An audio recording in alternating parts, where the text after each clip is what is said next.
सूर्य भगवान को जल चढ़ाने का सही नियम पूज्य गुरुजी श्री प्रदीप मिश्रा द्वारा बताया गया समर्पित करा जाता है तो घर में तेज लक्ष्मी प्राप्त होती है। शिव पंचायत के दो देव ऐसे हैं जिनको रोज जल चढ़ाया जाता है, एक सूर्य नारायण और दूसरे मेरे देवाधिदेव महादेव। दोनों पर जल रोज चढ़ता है प्रतिदिन। शिव पंचायत में गुड़, चावल, लाल फूल और लाल मिर्ची के 11 दाने पानी के कलश में तांबे के लोटे में लेकर हाथ को ऊंचा कर नेत्र नासिका और जिस्म के सम्मुख में जो सूर्य नारायण को अर्घ देता है, जल चढ़ाता है, जो सूर्य को अर्घ रविवार के दिन दे देता है, अगले रविवार तक ऐसे की आवाहना प्रारंभ हो जाता है। जो आज तक फोन नहीं उठाता फोन सूर्य नारायण भगवान को स्टील के लोटे से या चांदी के लोटे से या पीतल के लोटे से या प्लास्टिक के लोटे से या कांच के बर्तन से जल चढ़ाने से आयु क्षीण होती है। क्या समाप्त होती है? आयु।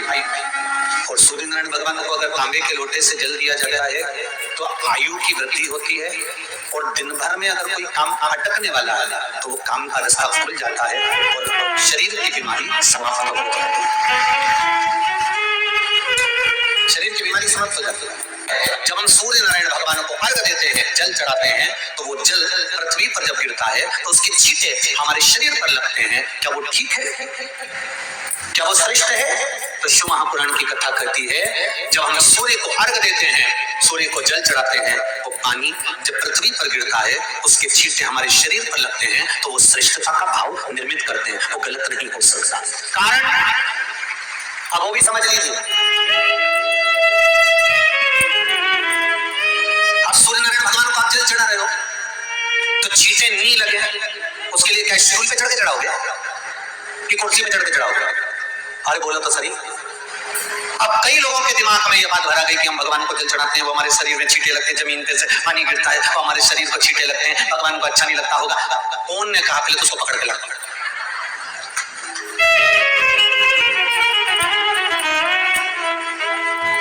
क्योंकि मेरे राम जी महाराज, मेरे भगवान कृष्ण, बड़े बड़े संत, साधु, सन्यासी, तपस्वी, साधक, उपासक जितने भी हुए, जिन्होंने सूर्य की आराधना करी, इन्होंने टेबल पे चढ़कर या कुर्सी पे चढ़कर जल नहीं चढ़ाया। इन्होंने पृथ्वी पर खड़े होकर ही, क्योंकि पृथ्वी तत्व के देव है शिव। जब हम मृत्यु लोक पर खड़े होकर, पृथ्वी पर खड़े होकर भगवान शंकर पृथ्वी तत्व को धारण कर जल को हाथ में लेकर जब समर्पित करते हैं और जो जल नीचे गिरता है वो शरीर पर अगर लगता है तो हमको उसका आशीर्वाद ही प्राप्त होता है, दोष नहीं लगता। और लोगों ने इसको विपरीत कर दिया कि कौन ने विपरीत करा? कई लोगों ने इसको विपरीत कर दिया। कौन ने विपरीत करा? तो जो दूसरे धर्म के लोग होते हैं, जिनको हिंदू धर्म से नफरत होती है और जो हिंदू धर्म की पूजन, सेवा, अर्चना को समाप्त करना चाहते हैं, वो धीरे धीरे धीरे धीरे कहने लगे कि सूर्य को जल चढ़ाओगे तो शरीर में लगेगा, शरीर में लगेगा तो दोष लगेगा। इसको कहकर घर घर में सूर्य को जल चढ़ाना लोगों ने बंद कर दिया कि आप जल चढ़ाएंगे तो दोष लगेगा, शरीर पे छींटा लगेगा, शरीर को ऐसा लगेगा। ये दोष नहीं है। कितनी सुंदर बात है महाराज।